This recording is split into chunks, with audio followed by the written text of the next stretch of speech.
Аталмыш оқиға тек Қырғызстан аумағында емес, жалпы Орта Азиядағы ең резонансты қылмыстық істердің бірі. Тапа-тал түсте 17 жастағы қыз жоғалып кетті. Сақшылар үшін бұл күнделікті, қалыпты және әдеттегі оқиға. Бойжеткенді үйлену үшін алып қашып кетуі мүмкін. Алайда бұл қарабайыр көрінген іс нәтижесінде күрделі әрі сорақы болып шықты. Яғни бір қылмысты тергеу барысында жан түршігерлік басқа қылмыстардың тізбегі ашылды. Салдарынан ел аумағында ауқымды шерулер өтіп, наразы халық әділдікті талап еткен болатын. Қоғамдық қыспақтың әсерінен президент Садыр Жапаров мораторийдің күшін жойып, өлім жазасын қайтаруды ұсынды. Алайда бәрі бекер. Толығырақ деректі фильм барысында айтамын. Сондай-ақ, аталмыш қанды қылмыстар саяси қуғын-сүргінге себепші болып, жемқорлық мәселесінің өршіп тұрғанын айқындады. Егер кәмелет жасқа толмаған болсаңыз, немесе рухани психикалық тұрғыда әлсіз болсаңыз, бұл деректі фильмді қарамағаныңыз абзал. Бұл 218-ші қылмыстық іс. Ыстықкөл облысы.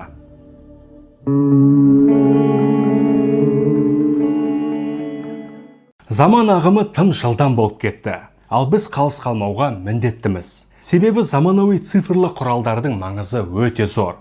Мультфильмдер, бейнеклиптер және қысқа метражды фильмдерді енді үйде отырып-ақ жасауға болады. Бұрынғыдай видеографтардың қажеті жоқ. Аталмыш құралды тіпті қосымша табыс көзіне айналдыруға болады. Отандық хабарландыру алаңдарында жасанды интеллектпен тапсырысқа бір видео жасау 5000 теңгеден 15000 теңгеге дейін тұрады екен. Бәсекелестер саны әзірге көп емес. Сондықтан уақыт жоғалтпай, көшке ілесіп алған абзал. Егер блогер болсаңыз, осы құралмен видеолар әзірлеп, контент жасауға болады. Яғни мүмкіндіктер сан алуан. Бәрі сіздің қиялыңыз бен пысықтығыңызға байланысты. Видео сабақтар менің жабық телеграм каналымда өтеді. Дәрістер өте жеңіл әрі түсінікті тілде. Видео жасау барысы нөлден бастап тәптіштеп көрсетіледі. Ең бастысы, бір ғана емес, бірнеше тегін құралды игеруге болады. Сабақ бағасы небәрі 2500 теңге. Үйренуге ниетті болсаңыздар, төмендегі WhatsApp нөміріне ЖИ деп жазыңыздар. Аузың аңқиып абдырап жүргенде, пысықтар жасанды интеллектті үйреніп жатыр.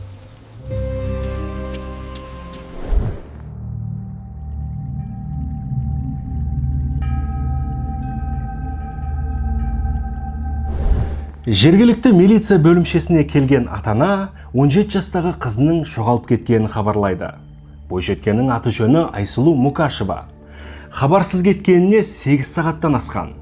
Атанасының сөзінше, Айсұлу 80 шақырым қашықтықта орналасқан Қарақол қаласындағы құрбысының үйіне жол тартыпты. Бірақ әлгі құрбысы Айсұлудың келмегенін мәлімдеген. Бастапқыда атанасы аса уайымдай қоймайды. Себебі жергілікті халық көбінесе таксимен қатынайды. Ал такси деген көлік. Жол-жөнекей бұзылып қалған болар. Сондай-ақ, таксистер әдетте әр жолаушыны жолай әр түрлі елді мекенге тастайды. Одан қалса, аталмыш өңір таулы қыратты, яғни мобильді байланыс ұстамай қалуы әбден мүмкін. Сондықтан атана бастапқыда сабыр сақтап, күтуді ұйғарады. Бірақ ымырт түсе бастағанда еріксіз даурыға бастаған. Айсұлу құрбысының үйіне әлі жетпеген және телефоны сөндірулі. Ал хабарсыз кету Айсұлуға мүлдем жатқылық. Жоғалған қыз кәмелет жасқа толмағандықтан сақшылар дереу іздеу шараларына кіріседі. Дей тұрғанымен, әзірге ешқандай қорқынышты тұжырымдар қарастырылған жоқ. Қыз кәмелет жасқа толмағанымен 17 жаста. Демек оны үйлену мақсатында алып қашуы әбден мүмкін. Мұндай үрдіс аталмыш өңірде қалыпты әрі кең таралған. Сондықтан сақшылар қыздың ата-анасын сабырға шақырып, құдалар тарапынан хабаршыларды күтуге кеңес береді. Десек те, милиция іздеу шараларын доғарған жоқ. Сақшылар Айсұлудың өмірін және құрбы достарын шолады. Айсұлу отбасының тұңғышы, 2 інісі бар. 11-ші сынып оқушысы. Өте белсенді және оқу озаты. Сондай-ақ, мектеп парламентінде қыздардың мүддесін қорғайтын министр. Ал сабақтан тыс уақытта ата-анасына қолғабыс ету үшін тігін шеберханасында жұмыс жасайтын. Яғни әр қадамын аңдап басатын жауапкершілігі мол қыз. Анықталғандай, оның көңіл қосқан жігіті болмаған. Сондай-ақ, оған сырттай ынтызар болған қандайда бір жігіт жайлы дерек табылған жоқ. Дей тұрғанымен, оны кездейсоқ бейтаныс адам алып қашуы мүмкін. Енді сақшылар ауылдағы бейнебақылау камераларын шолып, Айсұлудың жүрген жолын қарай бастайды. Бойжеткен ауылдағы жанармай құю бекетінің камерасына таспаланып қалыпты. Видеоға үңілсек, Айсұлу алаңсыз жол жиегімен жүріп келе жатыр. Сөйтіп бірнеше секундтан кейін жолдың бұрылысында әлдебір сұр түсті Honda көлігіне отырған. Көліктің мемлекеттік нөмірі айқын таспаланғандықтан есін табу қиын емес. Мемлекеттік базада аталмыш көлік әлдебір 41 жастағы Құмарбек Абдыровтың атына тіркелген. Анықталғандай, ол Бішкек қаласының тұрғыны. Жедел тергеу тобы оны Жал ықшамауданындағы пәтерінен құрықтап, милиция бөліміне жеткізді. Сондай-ақ сұр түсті Honda көлігі тәркіленді. Ұсақ жауап алу жұмыстарына әзірленген тергеушілер тосын жайтқа тап болғаны бар. Құмарбек Абдыров өзінің түптің түбінде бәрібір ұсталатынын сезгенін мәлімдейді. Сөзінің төркінін толық ұқпаған тергеушілер діттеген ақтарып айтуды сұрайды. Нәтижесінде Абдыров жоғалған 17 жастағы Айсұлуды өлтіргенін мойындаған. Сорақысы бұл емес. Ол бойжеткенді ауылдан ауылға тасып, бірнеше рет зорлаған. Сөйтіп айызы әбден қанған соң, қызды буындырып өлтіріп, мәйітін шатқалда жасырыпты. Анықталғандай, ол қыздың қорланған мүрдесін үлкен тастардың арасына тығып, үстін қураған бұтақтармен бүркеген. Ал қылмысының себебін сұрағанда, жиіркенішті әрі қисынсыз жауаптар береді. Айтуынша, ол жас әрі пәк қызбен жыныстық қатынасқа түскісі келіпті. Яғни құмарлығының ушыққаны соншалық өзін өзі ұстай алмай қалған. Оқиғаның тым жылдам өрбіп кеткеніне абдырап қалған тергеушілер Абдыровты қайтадан жауапқа алып, қылмысын егжей-тегжейлі баяндап беруді талап етеді. Абдыров өзінің жеке көлігімен қалааралық және ауыларалық такси қызметімен айналысатын. Аталмыш күні көлігіне Айсұлу отырып, Қарақол қаласына апарып тастауды өтінген. Ол жол-жөнекей бойжеткенді сөзге тартуға тырысады. Бірақ Айсұлу қысқа әрі нұсқа жауаптар беріп, сөйлесуге аса құлық танытпаған. Бұл жайт Абдыровты тоқтатқан жоқ. Қыздың қолжетімсіздігі керісінше оның ынтықтығын асқындыра түсті.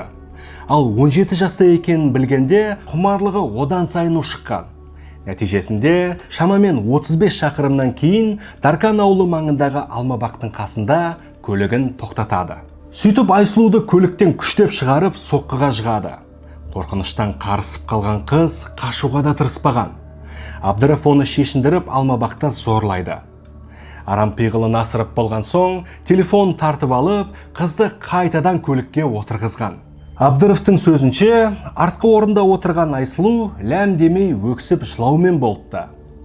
Сосын 7 шақырым қашықтықтағы Жеңіш ауылына жол тартады. Оның аталмыш ауылда атасынан қалған үйі бар болатын. Сооронбаев көшесінде орналасқан бұл үй бос, яғни ешкім тұрмайды. Абдыров бойжеткенді атасының үйіне әкеліп, тағы 2 сағаттай зорлайды. Одан кейін қайтадан қызды көлікке салып жолға шыққан. Енді 45 шақырым қашықтықта орналасқан Қошқара көлінің қасына тоқтайды. Сөйтіп Айсұлудың ұялы телефонын сындырып суға тастаған. Сосын ағыл-тегіл жылаған қызды көліктің ішінде буындырып өлтіреді. Бастапқыда ол мәйітті Қошқара көліне батырмақ болған. Бірақ көл үлкен жолдың маңында орналасқан. Ары-бері өтетін көліктер көп. Ал мәйіт араға уақыт салып жағаға шығып қалуы әбден мүмкін. Сондықтан Абдыров бұл жоспарынан айнып, мүрдені сенімдірек жерге жасыруды шешті. Осы мақсатпен ол 150 шақырымдай жол жүріп, Бом шатқалына келіп тоқтайды. Аталмыш шатқалда адам қарасы сирек. Оған қоса жабайы жыртқыштар бар. Абдыров қыздың мәйітін үлкен тастардың арасына жасырып, үстін бұтақтармен жабады. Жоспары бойынша мүрде шамамен 2 күнде иістеніп, айналадағы қасқырлар мен түлкілерді желіктіруі тиіс. Осылайша ит пен құсқа жем болған марқұмның 1 аптада түгі қалмауы қажет. Мәйітті жасырған соң, Абдыров түк болмағандай Бішкек қаласына, яғни өз үйіне жол тартады. Бірақ жол жөнекей көлігін жуып, тап-тұйнақтай етіп тазалап алған. Бүкіл елді шулатқан айуандық қылмыс небәрі 2 күнде ашылды. Тергеушілер жиналған материалдарды тізіп, сотқа өткізуге әзір. Бірақ тергеу барысында қосымша деректер анықталды.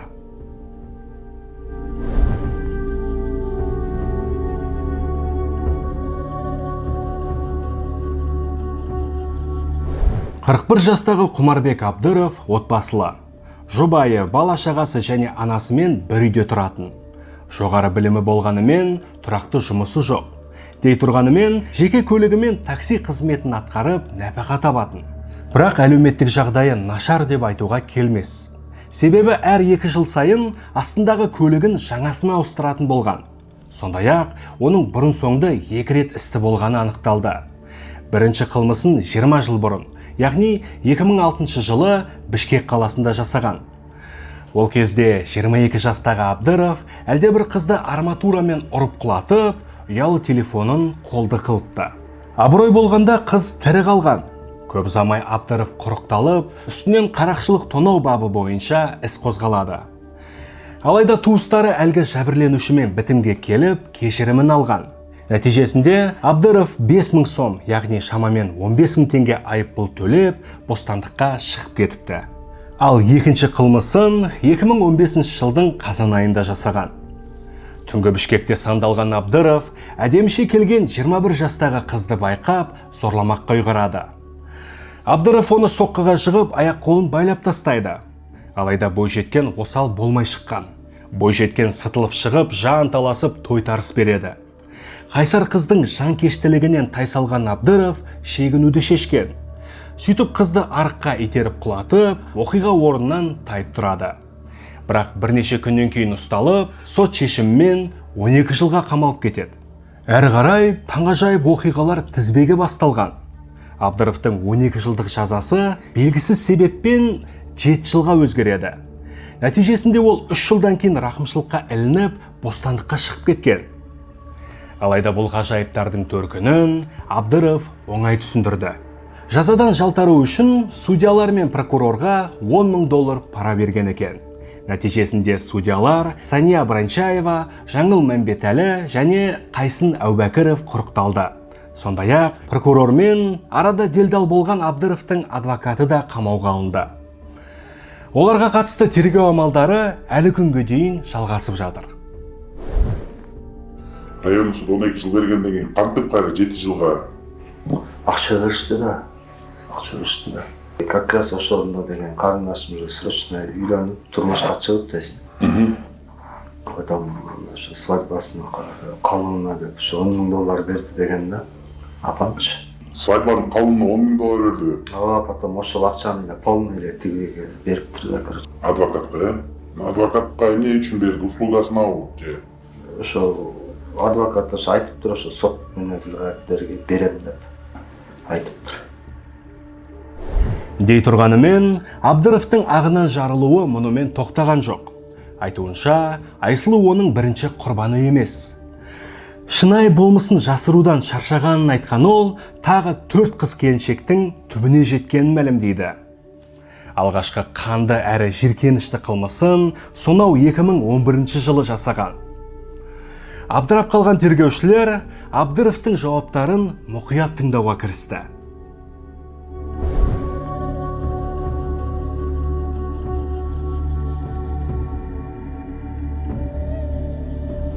Абдыров такси қызметімен күнелтіп нәпақа табатын. Аталмыш күні оның көлігіне 22 жастағы жүкті келіншек отырады. Жол жөнекей тілдесіп, жолаушысының жүктілігі 8 айдан асқанын білген. Осы сәтте оның бойында сорақы пиғылдар ояна бастайды. Сөзінше, ол жүкті әйелмен жыныстық қатынасқа түсуді армандап жүрген. Бастапқыда оянған құмарлығын ауыздықтауға тырысады. Бірақ артқы орында отырған келіншек айнадан көріне берген соң, өзін өзі ұстай алмай қалған. Ол көлікті қала сыртына қарай айдай жөнелді. Сөйтіп Бішкектен тысқары жатқан Орок ауылына қарай жол тартқан. Шамамен жарты сағатта ауыл сыртындағы егін алқабында тоқтап, келіншекті төмпештеп көліктен шығарады. Байқұс келіншек жан ұшыра айқайлап қашуға тырысыпты. Бірақ айналада тірі жан болмаған. Абдыров оны айуандықпен зорлап, артынша қылқындырып өлтіреді. Ал мәйітін сол егін алқабында тастап кеткен. Нәтижесінде марқұмның мүрдесі 1 айдан кейін табылды.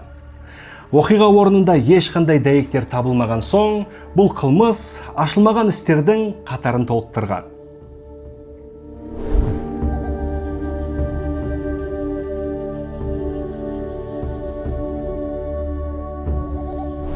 Бішкек қаласынан 15 шақырымдай қашықтықта жатқан Байтик ауылының сыртынан 19 жастағы қыздың мәйіті табылды.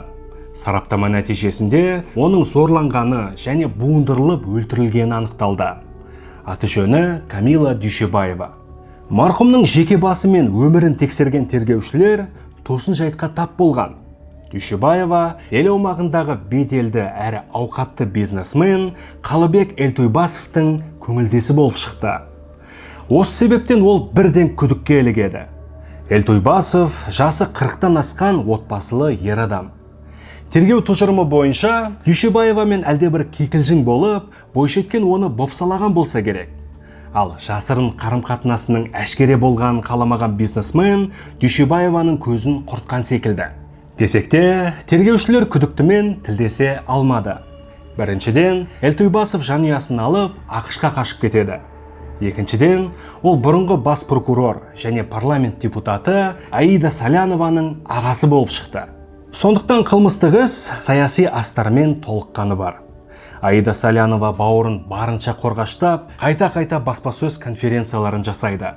Айтуынша, бұл оның саясаттағы бәсекелестерінің құйтырқы ісі, саяси тапсырыс және тағысын тағы. Яғни өзін және ағасын саяси қуғын сүргіннің құрбандары деп жариялайды. Нәтижесінде Элтойбасовтың қылмысқа қатысы жоқ екені дәлелденді. Оқиға күні ол бірнеше достарымен Бішкектегі бір саунада болған екен. Оның жауаптарын сауна қызметкерлері және Элтойбасовпен болған жезөкшелер растады. Шын мәнінде Дүйшебаеваны да өлтірген Абдыров. Сөзінше, бастапқыда бойжеткенге деген ешқандай арам пиғылы болмаған. Дүйшебаева оның көлігіне жолаушы ретінде отырады. Бірнеше минуттан кейін Абдыров оның сөмкесінен бір бума ақшаны байқап қалған. Жол-жөнекей қызды сөзге тартуға тырысыпты. Бірақ Дүйшебаева кісімсініп, тіпті сұрақтарына жекіп жауап берген көрінеді. Осы сәтте Абдыровтың делебесі қоза кеткен. Айтуынша, өр көкірек қыздың дәмін татқысы келіпті. Сондай-ақ тәкаппарлығы үшін жазалағысы келгенін айтады. Ол бойжеткенді Байтик ауылының сыртындағы егін алқабына алып келіп, әбден соққыға жығады. Сосын бірнеше рет зорлап, артынша буындырып өлтірген. Мәйітін сорлаған жерінде тастап, марқұмның әлгі бір бума ақшасын иемденіп алады. Ешқандай күдікті табылмаған соң, бұл қылмыс та ашылмай қалды.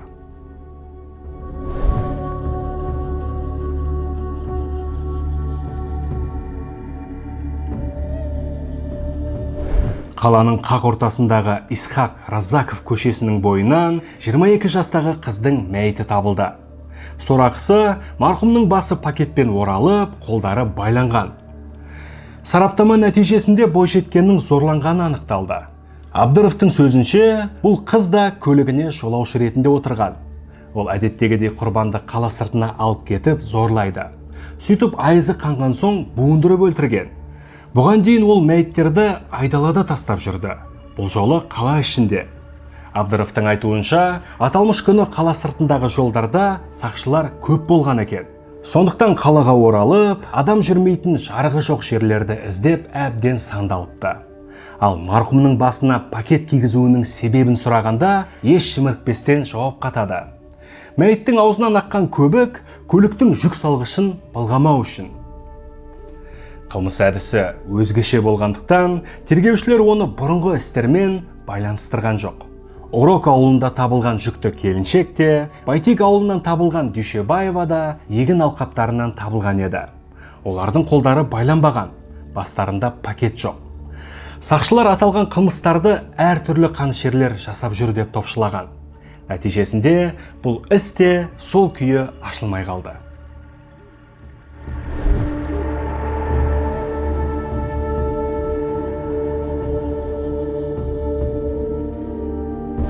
Ағынан жарылған Абдыров тағы бір қылмысын мойындайды.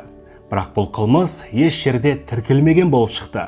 Айтуынша, 2020 жылдың қаңтар айында әлдебір бойжеткенді зорлаған. Әлгі қыз студент болса керек. Көлігіне отырып, қаладағы бір институтқа апарып тастауды сұраған. Алайда Абдыров қалыпты әдетіне салып, оны қала сыртына қарай алып кетеді. Сөйтіп адам жүрмейтін айдалада соққыға шығып, бірнеше рет зорлапты. Қызығы, ол әлгі бойжеткенді өлтірмеген. айдалада тастап өз жөнімен кетіп қалған екен. Тергеушілер аталған уақытта болған қылмыстарды шолады. Бірақ базада зорлау бойынша тіркелген іс жоқ. Тергеушілер әлгі қыздың түр әлпетін сипаттауды және апару керек болған институт атауын сұрайды. Бірақ Абдыровтың есінде жоқ болып шықты. Сөзінше, қыз шамамен 18-19 жаста. Тергеушілердің тұжырымы бойынша, жәбірленуші масқара болмауды шешіп, милицияға жүгінбеген сияқты. Мұрағатта шаң басып, жылдар бойы ашылмаған қылмыстар ашылды. Енді тергеушілерді бір ғана сұрақ мазалап отыр. Абдыровтың құбыжыққа айналуына не түрткі болды? Айтуынша, оның сексуалды өмірі тым жұпыны. Себебі 20 жылдай отауласқан жұбайының көзқарасы өте консервативті. Яғни тек дәстүрлі қарым-қатынастарды қалайды. Сексуалды қиялдарға ерік беруге түбегейлі қарсы.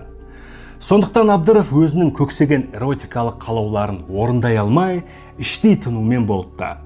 Күндердің бір күні бос қиялдаудан мезі болған ол, ересектерге арналған фильмдердегі дүниелерді іске асыруға оқталады. Әдетте мұндай азғын қылмыстарға бала кезінде зорлық көргендер барады. Аталмыш жайт туралы сұрағанда, Абдыровтың қаны басына шауып, жауап беруден үзілді кесілді бас тартқан көрінеді. Десек те, тергеушілерге оның балалық шағының маңызы жоқ. Егер расымен де бала кезінде жәбір көрген болса, мұны сот психиатриялық сараптама анықтауы қажет. Бұның бары менден болсақта кешіріп қойыңыз. Шындай болып қалды ма сот? Суғағында қарман албай түсіп, бәрі жазамды алышым керек құдай көріп тұрды. Қойыр беткенде бұншы.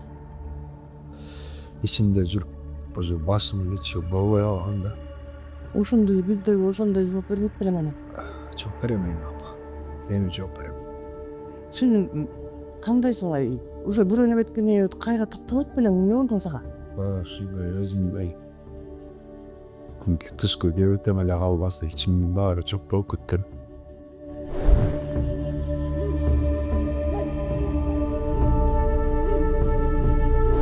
Өкінішке орай, 41 жастағы Құмарбек Абдыров жазадан жалтарып кетті. Ол тергеу изоляторынан өлі күйінде табылған. Деректерге сүйенсек, өзінің шалбарына асылып қалған екен. Тіпті қоштасу хатын қалдырып кеткен көрінеді. Хатта ол барлық қылмыстарын кезектірет мойындап, марқұмдардың жақындарынан кешірім сұрапты. Десек те, құзырлы органдар хаттың толық мазмұнын жариялаудан бас тартты. Қанішердің өлімі қоғамда екі-үшті пікірлердің пайда болуына түрткі болды. Ел аумағында көптеген шерулер өтіп, наразы адамдар әйелдердің құқығын қорғайтын заңдарды күшейтуді талап етіп жатты.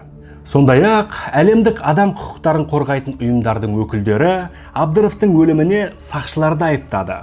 Олардың пікірінше, оның өліміне сақшылардың тікелей қатысы бар. Яғни өз қолдарымен өлтірмесе де, өзіне қол жұмсауға мәжбүрлі түрде итермелеуі мүмкін. Яғни ол талай адамды қан жылатқан қаншер болса да, Конституция бойынша басқа азаматтармен құқықтары тең. Заң тілімен айтқанда, оның да өмірі мемлекеттің қымбат қазынасы. Қоғамда туған үлкен резонанстың салдарынан Абдыровтың ісіне ел президенті Садыр Жапаров та араласып, жеке бақылауына алған болатын. Осыған орай өлім жазасын қайтаруды ұсынды. Бірақ ол үшін Конституцияға өзгерістер енгізу керек. Себебі ата заң бойынша өлім жазасына тыйым салынған. Десек те, президент Жапаровтың әрекеттері сәтсіз аяқталды. Себебі Қырғызстанның Конституциялық кеңесі президенттің өтінішін орындаудан бас тартты. Арнаға жазылуды ұмытпағайсыздар. Абай болайық.